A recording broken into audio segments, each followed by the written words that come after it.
بسم اللہ الرحمن الرحیم۔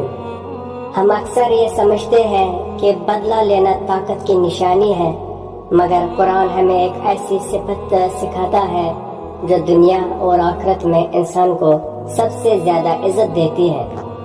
کیا آپ جانتے ہیں کہ اصلی طاقتور کون ہے؟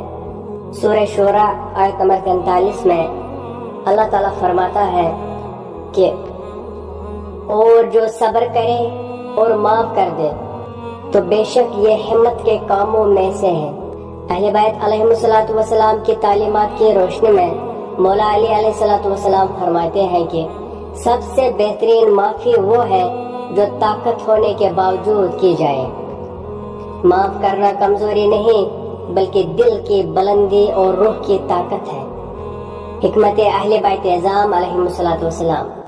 مولا علی علیہ السلام نے کیا ہی خوب فرمایا ہے، جب تم اپنے دشمن پر قابو پا لو تو اسے معاف کر دینا اس شکرانے میں کہ تم اس پر غالب آ گئے ہو۔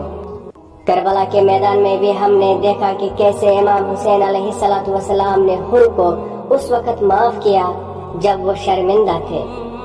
یاد رکھیں، لوگوں کو معاف کرنے سے آپ کا سر اللہ کے حضور بلند ہو جاتا ہے۔ بدلہ لینے والا صرف دوسروں کو گراتا ہے، مگر معاف کرنے والا خود کو اٹھا لیتا ہے۔ اگر آپ بھی معاف کرنے کی اس طاقت پر یقین رکھتے ہیں اور اپنے دل کو صاف رکھنا چاہتے ہیں تو کمنٹ سیکشن میں یا کریم ضرور لکھیں اور اس روشنی کو اپنے دوستوں اور رشتہ داروں تک شیئر کریں۔